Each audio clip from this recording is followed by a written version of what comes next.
We have just found what is known to be the biblical trees. Up video on who cut down the trees, able to get access to the Dead Sea Scrolls. Imagine standing there thousands of years ago. You look up and you don't see a mountain. You see a tree so tall it disappears into the clouds, and something is climbing it, not human. Then suddenly everything changes. The sky darkens, the ground shakes, and something begins to cut it down, not slowly, but with purpose. Because whatever was on that tree was not meant to survive what was coming next. So the question is, did we just find what's left of it? Now take a step back. Forget everything you've been told for a second. Look at it with fresh eyes. What if these so-called mountains were never mountains at all? What if they were the remains of something much bigger, something ancient, something alive? Because when you really look at these structures, the shape is too perfect, flat at the top, straight down the sides, and covered in patterns that don't look random at all. They look cut, not broken, not eroded, cut. Think about how a tree looks after it's been sliced down. That smooth top, those lines, the way the sides stretch down like the bark has been stripped away. Now compare that to places like Devil's Tower. Look at the top, flat. Look at the sides, vertical lines running all the way down, almost like the grain of wood. Now ask yourself, how does a natural mountain form like that? How does erosion create something so clean, so precise? It doesn't, because this wasn't random. This was intentional. And here's the part most people don't even question. If these were trees, they weren't normal trees. We're talking about something massive, miles high, so tall that anything climbing them could escape what was happening on the ground. And that's exactly the problem. Because there are ancient accounts that speak about a time when the earth was about to be wiped clean, a flood so powerful, nothing was meant to survive it. But what if something tried to? Wouldn't stopping them become the priority? Wouldn't something have to be done before it was too late? And if it was, then what we're looking at today might not be mountains at all, but the remains of something that was deliberately taken down before the flood even began.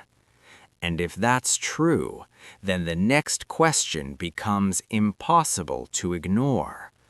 Who had the power to bring something that massive crashing down? Now don't just listen, look closely, because this is where things start to feel uncomfortable. Picture a tree stump, cut clean across the top.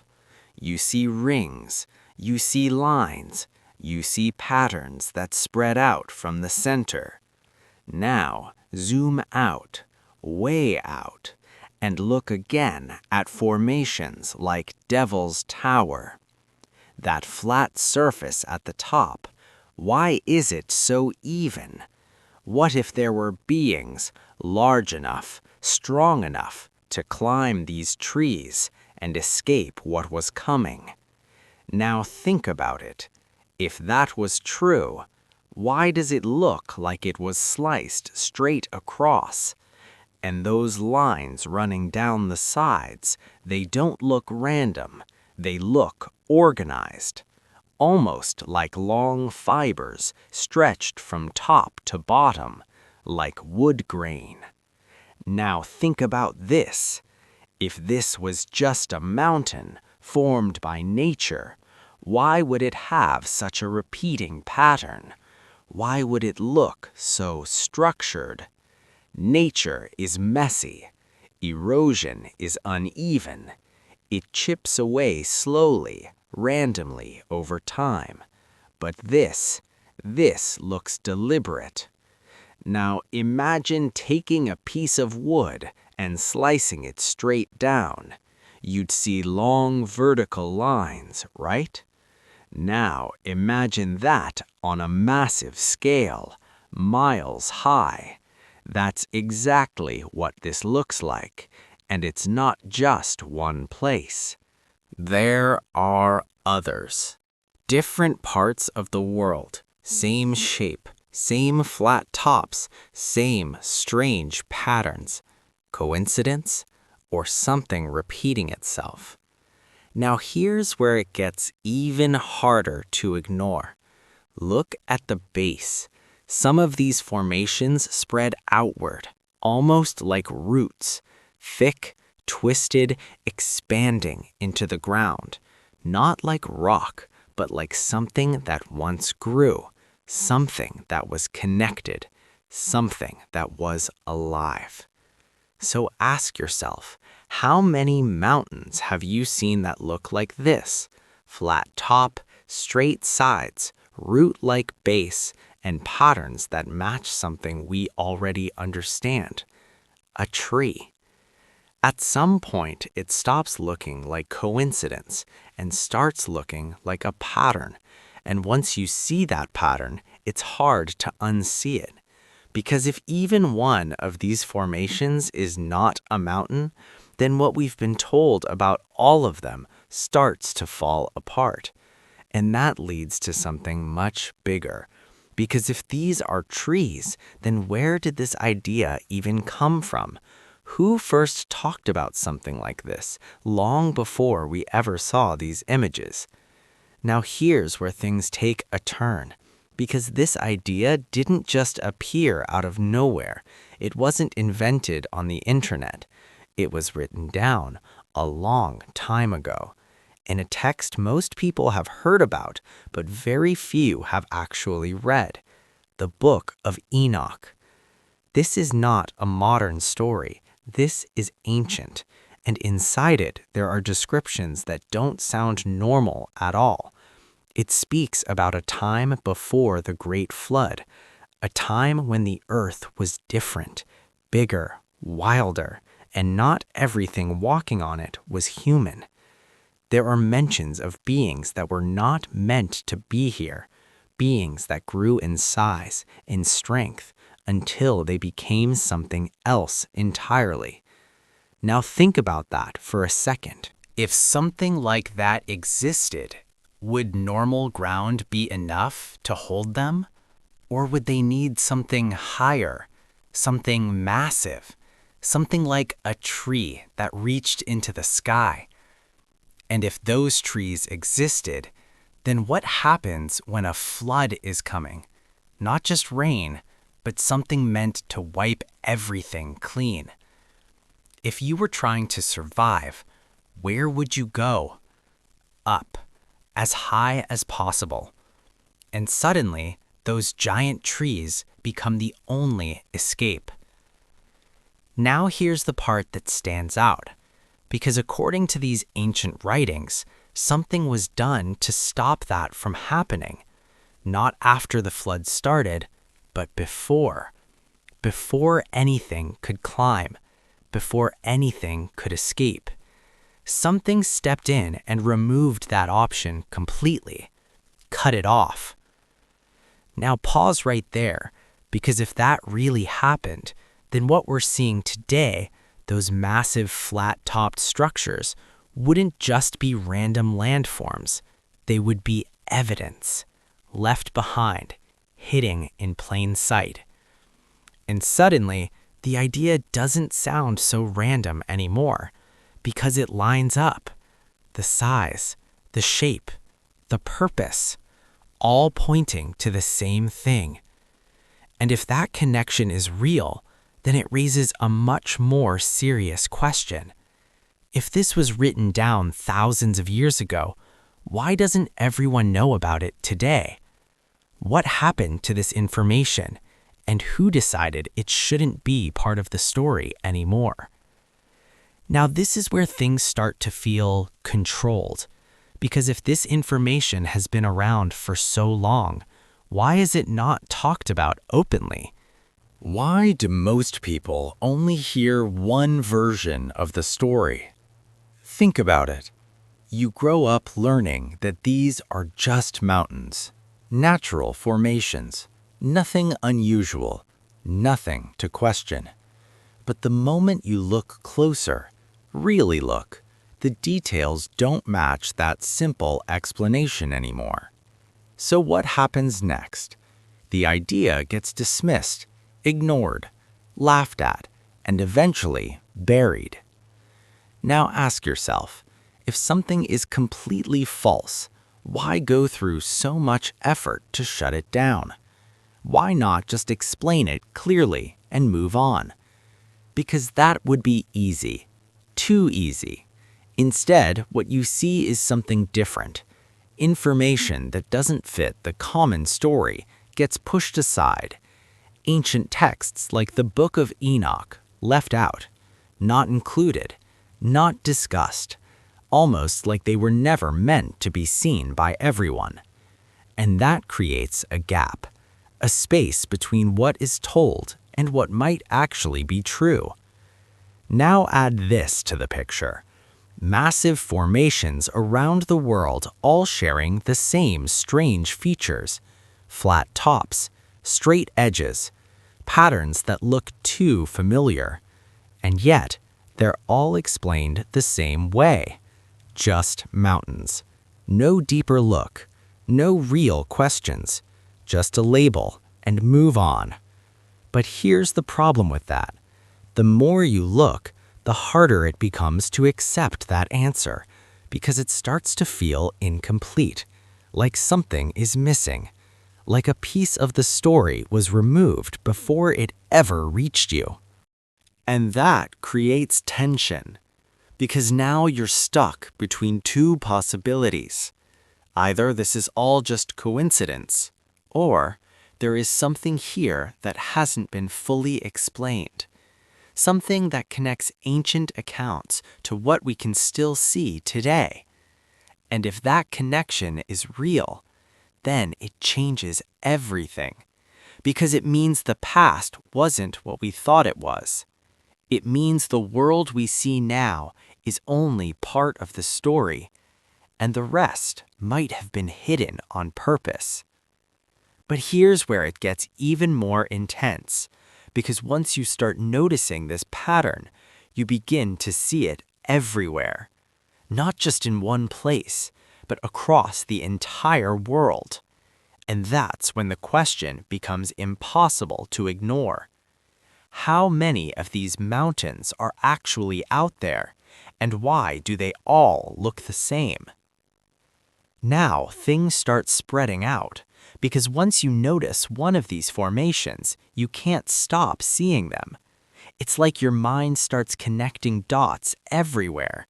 Different countries, different landscapes, same strange shapes. Flat tops, straight walls, and those deep vertical lines running down like carved wood. Now think about this carefully. If this was just normal erosion, why would it repeat in so many places? Why would nature create the same exact design over and over again? That's where it gets strange, because natural processes don't usually copy themselves like this. They change, they break, they shift over time. But here, the pattern feels familiar, almost repeated, like something that used to exist everywhere before something changed. Now, zoom in closer. Some of these formations even have textures that look layered, like rings stacked on top of each other, like something that grew upward, then stopped suddenly. Now, imagine something massive like that, not just one structure, but many, all across the world. All sharing the same design. And now the question becomes harder to ignore. If these were once living structures, what exactly were they part of? Because a single tree doesn't explain the scale, but a whole ancient forest. Now that changes the picture completely. And if something that large once existed, it raises another question. What happened to it? Was it destroyed? Or removed? Now here's where the theory gets more intense. Some people believe these structures were not just trees, but part of something far bigger. Something connected to the time before the flood described in ancient accounts. A world that doesn't match the one we know today. And in that world, everything was larger, stronger, more extreme, even life itself. And if that world existed, then these formations might not be random at all. They could be the last remaining pieces of it. Fossilized, changed over time, covered by earth and stone, until they no longer looked alive, only solid. Now pause for a second. Because if that's even partially true, then we are not just looking at isolated formations anymore. We are looking at remnants of a lost system. A pattern that once covered the entire Earth. And that leads to something even more unsettling. Because if these are the remains of something ancient, then where are the rest of the pieces? And what else might still be hidden? Right under our feet? Now it gets harder to ignore. Because once your mind locks onto this idea, everything starts to look connected. You see a flat-top formation, and you think, tree stump. You see vertical lines in rock, and you think, wood grain. You see wide bases spreading outward, and you think, roots. And suddenly, it feels like the same structure is repeating itself. Different places. Different sizes. Same design language.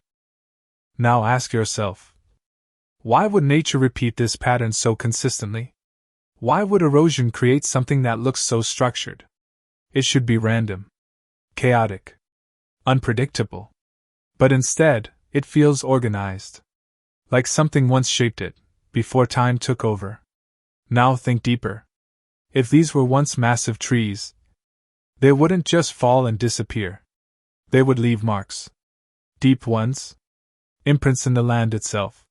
And over thousands of years, those marks could harden, turn into stone, become part of the landscape, until no one remembers what they originally were.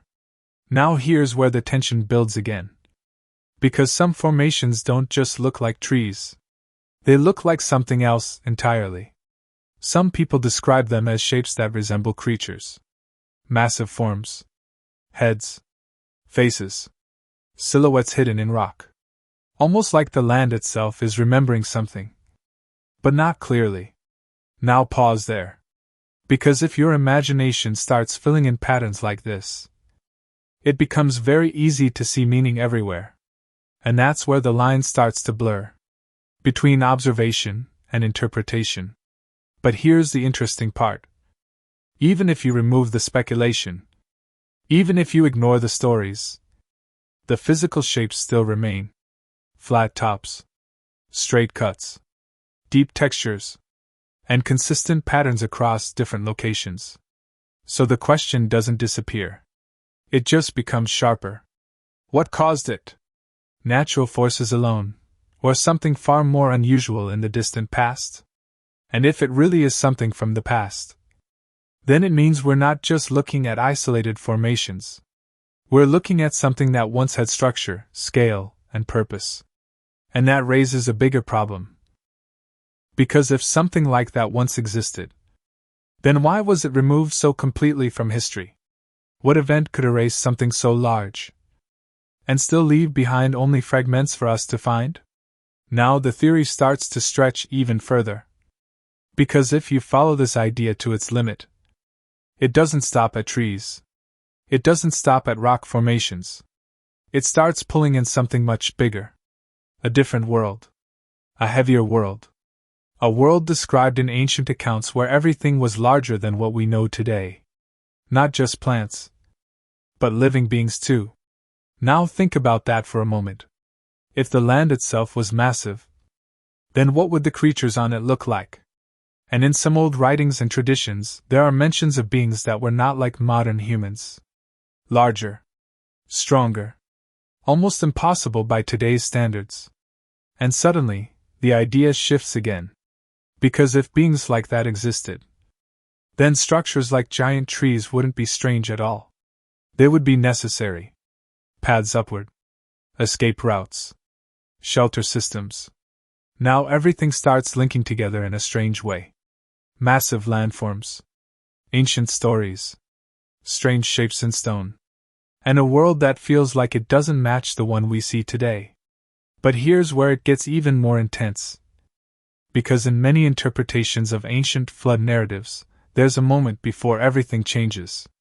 A moment where something is decided. A moment where survival itself becomes impossible unless something intervenes. And that's where the idea of intervention appears. Not just natural change, but deliberate action. Something done before the flood began. To prevent escape. To reset the conditions completely.